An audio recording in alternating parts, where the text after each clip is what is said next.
जय हिंद फ्रेंड्स, स्वागत है आपका हमारे इस online platform Raghu GS academy में। फ्रेंड्स, आज का हम इस वीडियो में बात करेंगे भारत की स्थिति एवं विस्तार के बारे में। यानी कि भारत के भूगोल का जो पहला टॉपिक है हमारा, भारत का स्थिति एवं विस्तार। इस टॉपिक के ऊपर हम लोग चर्चा करने वाले हैं, क्योंकि हमारे कॉम्पिटेटिव एग्जाम में इसे क्वेश्चन आने की अधिक संभावनाएं होती है। ठीक है, तो चलिए बिना लेट किए हम लोग वीडियो को स्टार्ट करते हैं और इसके बारे में जानने का प्रयास करेंगे। ध्यान दीजिएगा दोस्त, पहला टॉपिक हमारा बनता है भारत का स्थिति, यानी कि भारत हमारा इस पृथ्वी के ऊपर कहां पर स्थित है। तो ध्यान दीजिएगा, ये पृथ्वी है और पृथ्वी के बीचों बीच काटने वाली एक रेखा है जिसे हम लोग बोलते हैं विषुवत रेखा। विषुवत रेखा, और विषुवत रेखा के ऊपरी भाग को बोलते हैं उत्तरी गोलार्ध और नीचे वाले भाग को बोलते हैं दक्षिणी गोलार्ध। और इसके बाद इसे दिशा के आधार पर, यानी कि देशांतर रेखा है जो दो भागों में विभाजित करते हैं, इसे हम लोग बोलते हैं ग्रीनविच रेखा। ग्रीनविच रेखा जो ब्रिटेन से गुजरती है। ये जो ग्रीनविच रेखा है, और ग्रीनविच रेखा के बाएं साइड वाले हिस्सा को हम लोग बोलते हैं पश्चिम, और दाहिने साइड वाले हिस्सा को बोलते हैं पूरब। और भारत जो हमारा स्थित है इस वाले हिस्सा में स्थित है। ठीक है, तो कह सकते हैं कि भारत हमारा कहाँ पर स्थित है, तो याद रखिएगा, भारत उत्तरी गोलार्ध और पूर्वी देशांतर में स्थित है। भारत कहाँ पर स्थित है, तो उत्तरी गोलार्ध, उत्तरी गोलार्ध, और देशांतर कौन सा, तो पूर्वी देशांतर, पूर्वी देशांतर। याद रहेगा, भारत कहाँ पर स्थित है, तो भारत उत्तरी गोलार्ध पूर्वी देशांतर में स्थित है। अब इस क्षेत्र में कहीं पर भी हो सकता है, तो दोस्त इस क्षेत्र में हमारा भारत जो है एशिया महाद्वीप में स्थित है।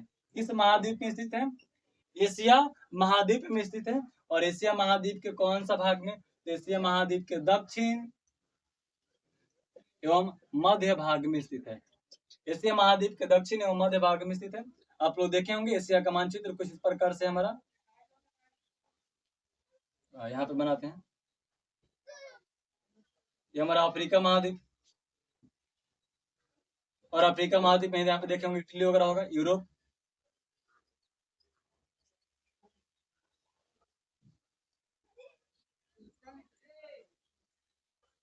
ये प्यारा सा भारत है। उसके बाद यहाँ पे हमारा इधर से हमारा यूरोप वाला खंड हो जाता है, ये यूरोप हो गया।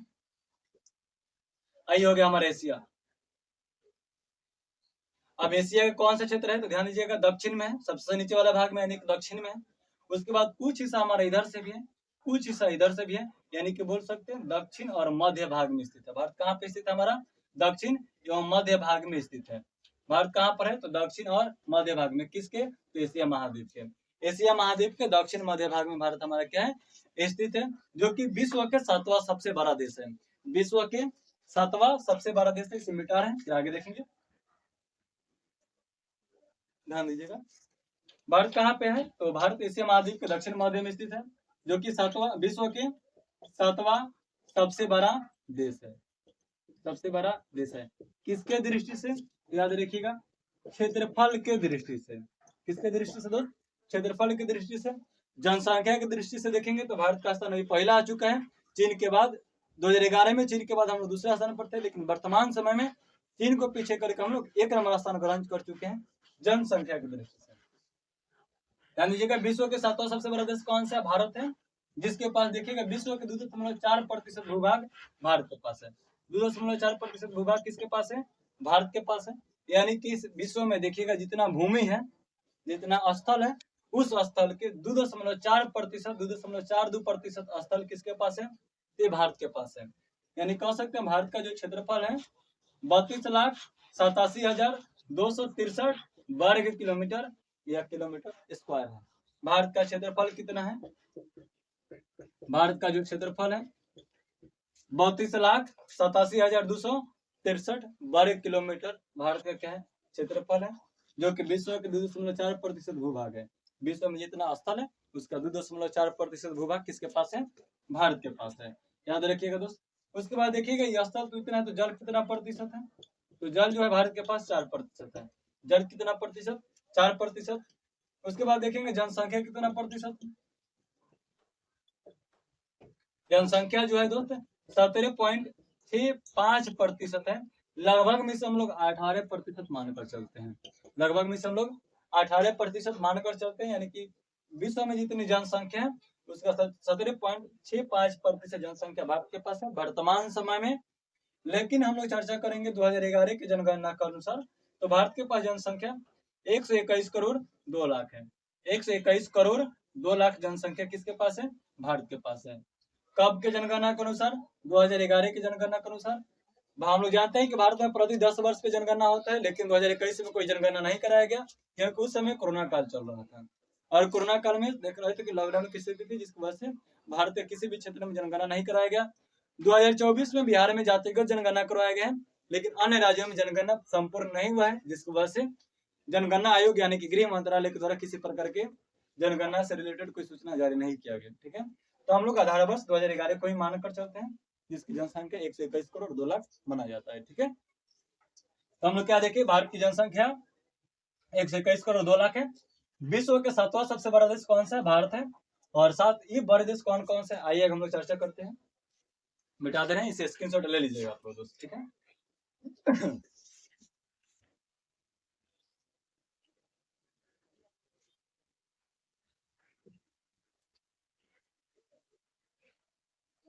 ध्यान दीजिएगा, विश्व के 7 सबसे बड़े देश, 7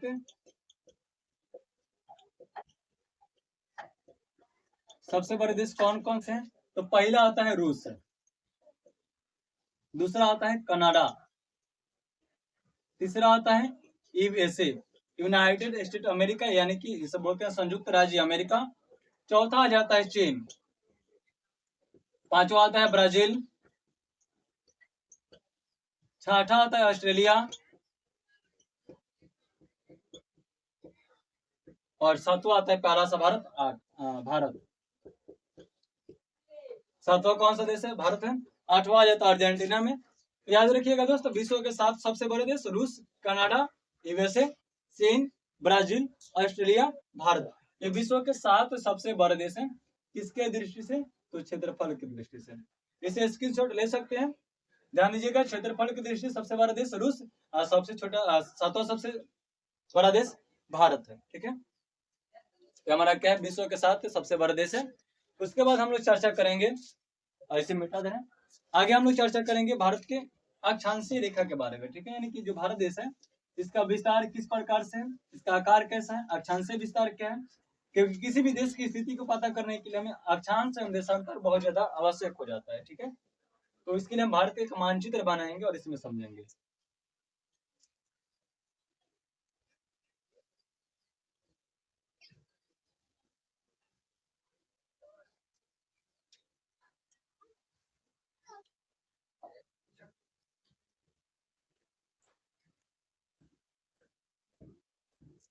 ये भारत है और इसमें हम लोग समझेंगे भारत के अक्षांशीय एवं देशांतरीय विस्तार के बारे में। ध्यान दीजिएगा दोस्त, यह है भारत के दक्षिणी छोर, उत्तरी छोर, पश्चिमी छोर, पूर्वी छोर। इसके बाद इसके 2 द्वीपीय समूह भी है भारत के पास, अंडमान निकोबार और एक है लक्षद्वीप। अंडमान निकोबार, लक्षद्वीप, ये भारत के पास 2 द्वीपीय समूह है। थोड़ा इसके हम लोग पड़ोस वगैरह के बारे में देख लेते हैं। याद रखिएगा, इसके पश्चिम में है अरब सागर, भारत के पश्चिम में अरब सागर, पूर्व में है बंगाल की खाड़ी, से BOB के नाम से जानते हैं, बे ऑफ बंगाल। ठीक है, बंगाल की खाड़ी के नाम से। ये लक्षद्वीप है, ये अंडमान निकोबार है। ठीक है, पूछता है क्वेश्चन, अंडमान निकोबार किस खाड़ी में या किस सागर में है? तो बंगाल की खाड़ी में है। लक्षद्वीप अरब सागर में स्थित है। इतना इजी क्वेश्चन कहीं नहीं पूछेगा दोस्तों, लेकिन जानकारी के लिए याद रखिएगा। ठीक है, अरब सागर में लक्षद्वीप, बंगाली खाड़ी में अंडमान और निकोबार। अब थोड़ा सा देखेंगे हम लोग भारत के अक्षांशीय विस्तार के बारे में। अक्षांशीय विस्तार के बारे में, यह जो हमारा अक्षांशीय विस्तार है भारत का, तो ध्यान दीजिएगा, अक्षांशीय विस्तार को हम लोग जानते हैं, पृथ्वी आप लोग देखते होंगे तो पृथ्वी को कुछ ऐसा लाइनें खींची रहती है ऐसे। तो जो लेटी हुई अवस्था में से हम लोग बोलते हैं अक्षांश, और जो ऊर्ध्वाधर अवस्था में से हम लोग बोलते हैं देशांतर रेखा। ठीक है, तो ये देश की स्थिति और आकार पता करने के लिए खींचा गया है। ठीक है, ये काल्पनिक रेखा होती है समझिएगा। तो ये जो हमारा है भारत का अक्षांशीय विस्तार, तो यहाँ पे देखिएगा 8 डिग्री है। कितना डिग्री? 8 डिग्री 4 मिनट उत्तरी गोलार्ध में। इधर है 37 डिग्री 6 मिनट उत्तरी गोलार्ध। क्वेश्चन पूछेगा भारत के मुख्य भूमि का अक्षांश विस्तार। याद रखिएगा भारत के मेन भूमि है, मुख्य भूमि है, तो भारत का अक्षांश विस्तार कितना है? 8 डिग्री 4 मिनट उत्तरी गोलार्ध से 37 डिग्री 6 मिनट उत्तरी गोलार्ध, उत्तरी गोलार्ध। क्वेश्चन को कंफ्यूज करने के लिए दोस्त यहाँ पे क्या करता है कि 8 डिग्री 4 मिनट दक्षिणी गोलार्ध कर देगा, क्योंकि भारत के दक्षिण भाग में। लेकिन याद रखिएगा ये गोलार्ध को पृथ्वी को विषुवत रेखा है वो बांटती है, ठीक है। तो हम लोग इसे दक्षिणी गोलार्ध ना बोलकर उत्तरी गोलार्ध बोलेंगे, क्योंकि भारत का जो अक्षांश विस्तार रेखा है 8 डिग्री 4 मिनट उत्तरी गोलार्ध, 37 डिग्री 6 मिनट उत्तरी गोलार्ध। उसके बाद एक रेखा के नाम से अभी हम लोग देखे थे पृथ्वी की तरफ, ग्रीनविच रेखा, सॉरी भूमध्य रेखा, विषुवत रेखा इसे बोलते हैं। इस विषुवत रेखा से भारत की दूरी कितना किलोमीटर है? तो याद रखिएगा 876 किलोमीटर है। कितना किलोमीटर? 876 किलोमीटर। इसके बारे में हम आगे चर्चा करेंगे। तो भारत के अक्षांश विस्तार क्या है? 8 डिग्री 4 मिनट से 37 डिग्री 6 मिनट। लेकिन पूछेगा कि भारत के द्वीपीय समूह को भी सम्मिलित करते हुए इसका अक्षांश विस्तार क्या हो जाएगा? तो इसका अक्षांश विस्तार हो जाएगा 6 डिग्री 4 मिनट उत्तरी गोलार्ध से 37 डिग्री 6 मिनट उत्तरी गोलार्ध, यानी कि यही वाला उत्तरी में ही रहेगा, ऊपर वाला भाग में, लेकिन दक्षिण वाला में चेंज हो जाता है। 8 डिग्री की जगह पे 6 डिग्री हो जाता है। यानी कि इस द्वीपीय समूह को सम्मिलित करेंगे, अंडमान निकोबार को सम्मिलित करेंगे, तो यहाँ से 6 डिग्री शुरू होता है, 6 डिग्री 4 मिनट से 37 डिग्री 6 मिनट उत्तरी गोलार्ध तक। मुख्य भूमि पूछेगा तो यहाँ पे हो जाएगा 8 डिग्री 4 मिनट से 37 डिग्री 6 मिनट। लेकिन पूछ दिया कि भारत के द्वीपीय समूह को सम्मिलित करते हुए अक्षांश विस्तार, तो 6 डिग्री 4 मिनट से 37 डिग्री 6 मिनट। ये भारत का क्या है? अक्षांश विस्तार है। ये भारत के सबसे दक्षिणी बिंदु जो है, यानी कि 6 डिग्री 4 मिनट, ये कहाँ पर स्थित है? तो अंडमान निकोबार के ग्रेट निकोबार वाला हिस्सा में। ये कहाँ पर स्थित है? ग्रेट निकोबार, जो निकोबार के सबसे दक्षिणी हिस्सा है, ग्रेट निकोबार इसे बोलते हैं। ये ग्रेट निकोबार में स्थित है, 6 डिग्री 4 मिनट उत्तरी गोलार्ध, जिसे हम लोग इंदिरा पॉइंट के नाम से भी जानते हैं। आगे चर्चा करेंगे उसके बारे में।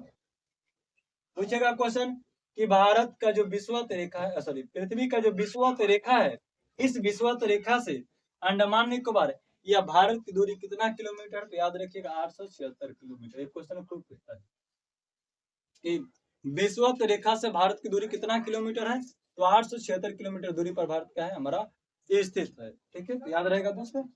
क्या देखे भारत का अक्षांश विस्तार 8 डिग्री 4 मिनट से 37 डिग्री 6 मिनट मुख्य भूमि का। अगर इस समय द्वीपीय समूह को सम्मिलित करेंगे 6 डिग्री 4 मिनट उत्तरी गोलार्ध से 37 डिग्री 6 मिनट उत्तरी गोलार्ध, जो कि भारत के ग्रेट निकोबार वाला हिस्सा में स्थित है। ये पूछेगा 8 डिग्री 4 मिनट कहाँ पे स्थित है? याद रखिए कन्याकुमारी या केप कमोरिन अंतरिक्ष के नाम से जानते हैं। तमिलनाडु में एक हिस्सा है कन्याकुमारी या केप कमोरिन हिस्सा, जिसे हम लोग भारत के मुख्य भूमि के दक्षिणी बिंदु के नाम से जानेंगे। अब चर्चा करेंगे भारत के देशांतरीय बिंदु के बारे में या देशांतरीय विस्तार के बारे में। मिटा रहे हैं दोस्तों, स्क्रीनशॉट ले सकते हैं।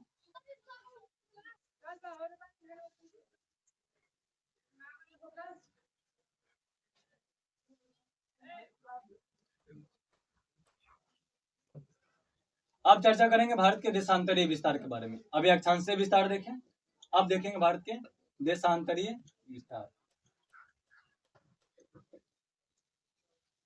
भारत के देशांतरीय विस्तार देखेंगे तो भारत का पश्चिमी दिशा है, ये पूरब दिशा है। तो पश्चिम से पूरब की दिशा में हम लोग शुरू करेंगे, तो याद रखिएगा 68 डिग्री 7 मिनट पूर्वी देशांतर से यहाँ पे आ जाता है 97 डिग्री 25 मिनट। ये 68 डिग्री है, इधर 97 डिग्री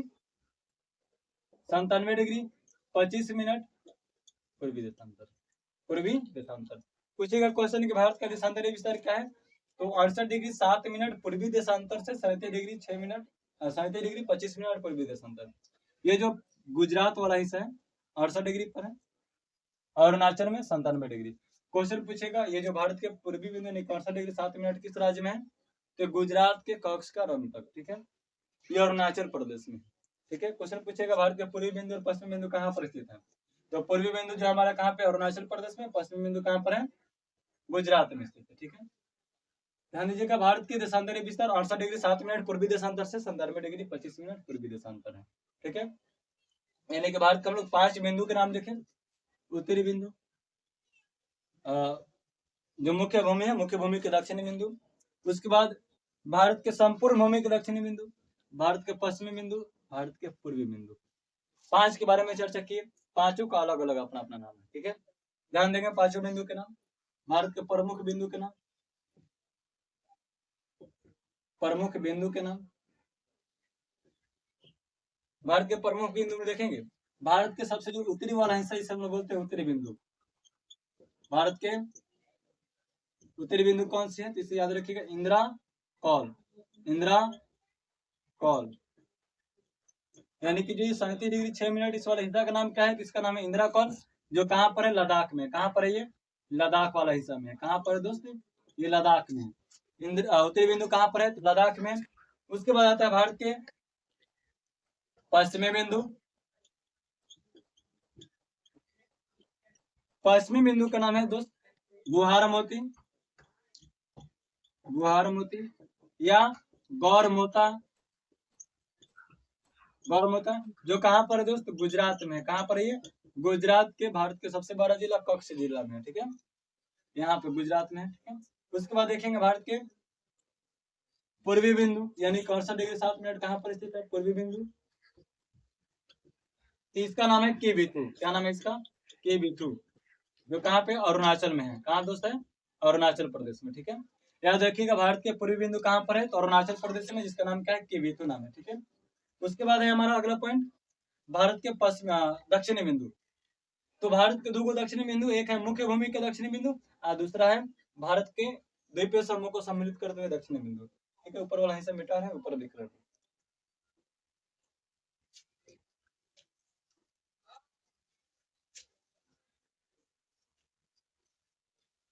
भारत के मुख्य भूमि के दक्षिणी बिंदु कौन सा, मुख्य दक्षिणी बिंदु,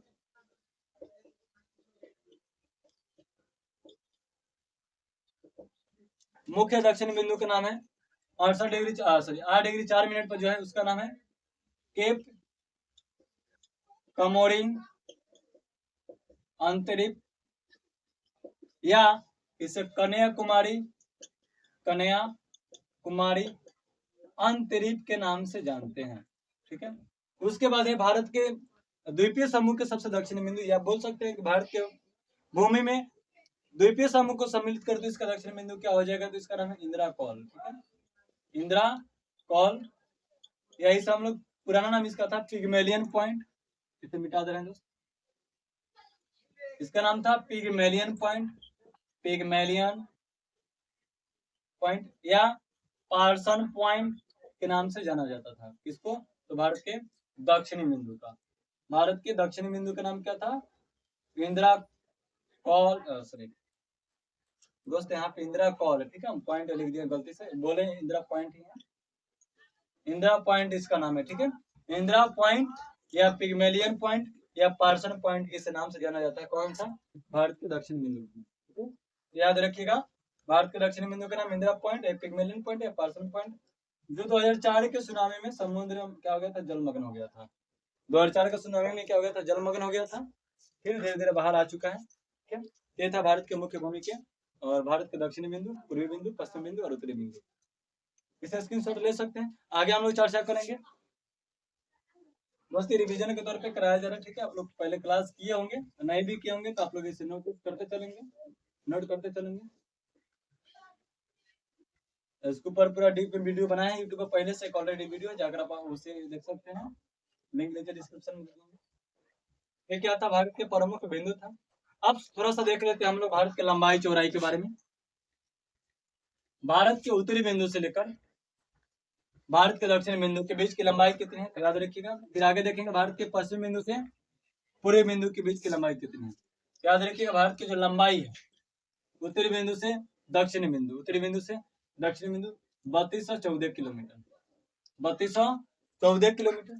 भारत के पश्चिमी बिंदु से पूर्वी बिंदु के बीच की लंबाई कितनी है, या चौड़ाई बोल सकते हो उसे, तो चौड़ाई हो जाएगा 2933 किलोमीटर। भारत की लंबाई उत्तरी बिंदु से दक्षिणी बिंदु 3214 और भारत की चौड़ाई पश्चिमी बिंदु से पूर्वी बिंदु 2933 किलोमीटर है। ये क्या भारत का हमारा लंबाई और चौड़ाई था। विश्व का 7वां सबसे बड़ा देश है, जिसका क्षेत्रफल हम लोग देखे थे कितना था, 32,87,263 वर्ग किलोमीटर या किलोमीटर स्क्वायर है, भारत का ही क्षेत्रफल है। ठीक है दोस्तों, याद हो गया होगा। अब थोड़ा सा हम लोग भारत के पड़ोस वगैरह के बारे में चर्चा कर ले रहे हैं। उसके बाद थोड़ा सा अक्षांशीय और देशांतरी विस्तार में अंतर भी देख लेते हैं। पहले हम लोग अक्षांशीय और देशांतरी विस्तार में अंतर देख लेते हैं, ध्यान दीजिएगा। इसे हम लोग क्या बोले, 68 डिग्री 7 मिनट। ये कितना था, 97 डिग्री 25 मिनट। यह 37 डिग्री 6 मिनट, यह 8 डिग्री 4 मिनट, यहाँ पे है 6 डिग्री 4 मिनट। क्वेश्चन पूछेगा कि भारत जो देश है, भारत का अक्षांशीय विस्तार एवं देशांतरीय विस्तार में कितना डिग्री का अंतर है, कितना डिग्री का अंतर है। तो याद रखिएगा, यहाँ पे हम लोग देख रहे हैं कि 97 डिग्री 25 मिनट और उसमें से 68, अंतर का मतलब माइनस कर दिया जाता है, तो 68 डिग्री 7 मिनट को माइनस करेंगे तो लगभग हमारा अप्रॉक्स में आ जाएगा 29 डिग्री। कितना डिग्री आएगा दोस्त, 29 डिग्री। वहीं देशांतरीय विस्तार को देखेंगे तो देशांतरीय विस्तार में, सॉरी अक्षांशीय विस्तार में देखेंगे तो 37 डिग्री 6 मिनट से 8 डिग्री 4 मिनट माइनस करेंगे, लगभग हमारा ये भी क्या आ जाएगा, अप्रॉक्स में 29 डिग्री आएगा। ठीक है, यानी कह सकते हैं दोनों में लगभग कितना डिग्री का अंतर है, 30 डिग्री का अंतर है। लेकिन इसे कई सारे बुकों में 30 डिग्री लिखा हुआ रहता है, क्योंकि माइनस करने पर आगे पीछे हो सकता है हमारा। ठीक है, तो भारत के अक्षांशीय और देशांतरीय विस्तार में कितना डिग्री का अंतर हो जाएगा दोस्त, हम लोग 29 डिग्री ना मानकर चलते हैं 30 डिग्री। कितना डिग्री, 30 डिग्री। क्वेश्चन पूछेगा भारत के अक्षांशीय विस्तार और देशांतरीय विस्तार में कितना डिग्री का अंतर है, तो याद रखिएगा 30 डिग्री का अंतर है। कितना डिग्री का अंतर है दोस्त, 30 डिग्री का अंतर है। अब इसी के आधार पर हम लोग भारत के समय भी निकालेंगे, भारत के समय भी निकाल लेते हैं। लेकिन लोग आप लोग पढ़े होंगे कि भारत जो है, सॉरी पृथ्वी जो है 24 घंटा में 360 डिग्री घूर्णन कर, समझ रहे ना, अपने अक्ष पे क्या करते हैं, घूमते रहती है। आप लोग समझ सकते हैं यहाँ पे जो हमारी पृथ्वी है ये अपने अक्ष पे घूमती रहती है, यानी कितना डिग्री, कितना घंटे में, 24 घंटे में 360 डिग्री घूमती है। तो कह सकते हैं कि 1 डिग्री घूमने में से कितना मिनट लगता होगा, 4 मिनट। 1 डिग्री घूमने में कितना मिनट लगेगा, 4 मिनट लगेगा। ठीक है, 1 डिग्री घूमने में कितना मिनट लगेगा दोस्त, 4 मिनट लगेगा। वहीं पूछा जाएगा 1 घंटा में कितना डिग्री घूमेगी, 1 घंटे में 60 मिनट में कितना डिग्री, याद रखिएगा 15 डिग्री। 60 मिनट में 15 डिग्री, तो 1 डिग्री में 4 मिनट समय लगाते हैं। ठीक है, तो अब यहाँ पे हम लोग क्या देखें कि दोनों के बीच में 30 डिग्री का अंतर है। कितना डिग्री का अंतर है, 30 डिग्री का। तो समझिए 30 डिग्री का जब अंतर है तो 30 में हम लोग 1 डिग्री में 4 मिनट, तो 30 गुने 4 करेंगे तो यानी कि 120 मिनट होगा, 120 मिनट। 1 डिग्री घूमने में लग रहा है इसको 4 मिनट, तो 30 डिग्री घूमने में कितना लगेगा, 120 मिनट लगेगा। और ये जो 120 मिनट लगे यानी कि समझ लीजिए 2 घंटे का समय अंतराल है। भारत के पूर्वी बिंदु से पश्चिम बिंदु के बीच में जाने में कितना समय लगेगा, 2 घंटा। कितना समय लगेगा, 2 घंटा। पश्चिम बिंदु के बीच समय अंतराल कितने घंटे का है, 2 घंटा का। यानी कि अरुणाचल प्रदेश में सुबह 6 बजे सूर्योदय हो रहा है, तो इधर गुजरात में 8 बजे सूर्योदय होता है। ठीक है, मतलब याद रखिएगा, इतना हमारा नॉर्मल क्वेश्चन है, सब क्वेश्चन पूछते रहो। नेक्स्ट पार्ट, सेकंड पार्ट एक छोटा सा कोटेशन के साथ इसे खत्म करेंगे कि रख हौसला वह मंजर भी आएगा, रख हौसला वह मंजर भी आएगा, प्यासे के पास चलकर समंदर भी आएगा, यूं ना थक कर बैठे मंजिल के मुसाफिर, मंजिल भी मिलेगी और मिलने का मजा भी आएगा। जय हिंद, जय भारत।